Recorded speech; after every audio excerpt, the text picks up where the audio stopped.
केंद्र सरकार ने शुरुआत की थी पहले कि चौक चौराहों का नाम बदल दिया जाए, लेकिन अब कहते हैं कि अंतिम पड़ाव देश का नाम बदलने तक होगा। यानी कि अंतिम कड़ी में क्या देश का नाम बदला जाएगा, यानी इंडिया से क्या भारत रखा जाएगा, क्योंकि अंग्रेजी में इंडिया शब्द प्रेसिडेंट ऑफ इंडिया कहा जाता है, सुप्रीम कोर्ट ऑफ इंडिया कहा जाता है, सेंट्रल बैंक ऑफ इंडिया कहा जाता है, लेकिन राष्ट्रपति की तरफ से एक निमंत्रण पत्र दिया जाता है और उसमें प्रेसिडेंट ऑफ भारत सियासी घमासान छिड़ चुका है। प्रताप जी मेरे साथ है, युवा नेता हैं, लगातार केंद्र सरकार से कड़े व बड़े सवाल पूछते हैं। देश का नाम बदलने की होड़ लग रही है और इस समय राष्ट्रपति जो है वो प्रेसिडेंट ऑफ भारत बन चुकी हैं, तो उसको कैसे देखते हैं? देखिए, कहते हैं वो शामिल थे बहारे वतन की लूट में, फकीर बन के आए थे लाखों के सूट में।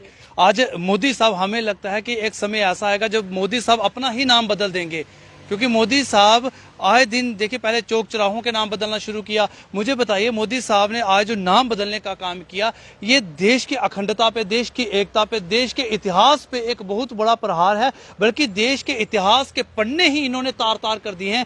आज ऐसे लग रहा है कि इतिहास के पन्नों से भारत का, इंडिया का जो इतिहास है वो खत्म हो चुका है। देखिए, जब हमारा कॉन्स्टिट्यूशन ये कहता है कि बाबा साहब अम्बेडकर जी ने, मतलब इंडिया डैशबिन की भारत, जब वहां पे आपने उस शब्द की मर्यादा का आपने पालन नहीं किया, आज आपने डॉक्टर भीमराव अंबेडकर जी का अपमान कर दिया, आज आपने दलित समाज का अपमान कर दिया, आज आपने उस कमेटी का अपमान कर दिया। कहने का क्या मतलब है कि जो संविधान का निर्माण करने वाली कमेटी थी, ये कहते हैं कि इंडिया गुलामी का प्रतीक है। तो मुझे लगता है वो जो कमेटी थी, क्या वो गुलाम थी?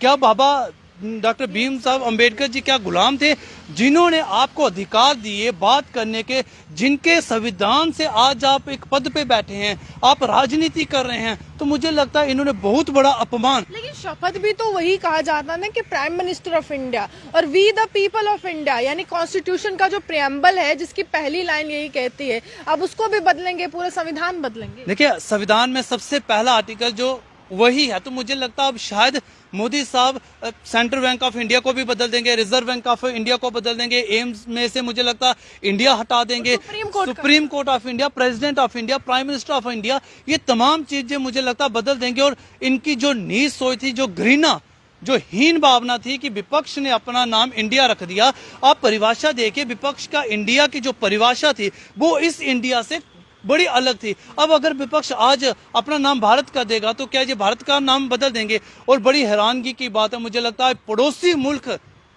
मुल्क ने जहां तक कि कहना शुरू कर दिया कि आप नाम बदलते तो हम इंडिया नाम ले लेंगे। तो मुझे लगता है आज भारत के इतिहास में एक ऐसा काला दिन मोदी साहब ने ले आए हैं कि इंडिया का नाम बदलने से मुझे लगता मोदी साहब के काले कारनामे नहीं बदलेंगे। इनको जवाब देना पड़ेगा ललित मोदी पे, हरीश सांघवी से इनको जवाब देना पड़ेगा, इनको अपने नीरव मोदी से जवाब देना पड़ेगा, अंडानी और अंबानी पे इनको जवाब देना पड़ेगा। ये उन मुद्दों से भटक रहे हैं, उन मुद्दों से ध्यान हटा रहे हैं और बेरोजगारी, जीडीपी, इन तमाम चीजों से ध्यान हटा के आपसे घृणा और मुझे लगता है नफरत की राजनीति कर रहे हैं। वन नेशन वन इलेक्शन की बात शुरू हुई थी और उसके बाद यहाँ पर कहा जा रहा है कि पहले एक देश और एक चुनाव, अब एक देश एक नाम, ये सियासत कितनी सही ठहरेगी? 2024 के चुनाव आते हैं, मुझे बताइए। देखिए, एक नाम, पहले भी तो एक नाम था। देखिए, इंडिया का नाम जो था, आप देखिए यूनाइटेड नेशन में इंडिया का नाम से है, तमाम आपने जो संधियां हुई हैं, जो समझौते हुए हैं, वो इंडिया में हुए। और सबसे बड़ी बात, जब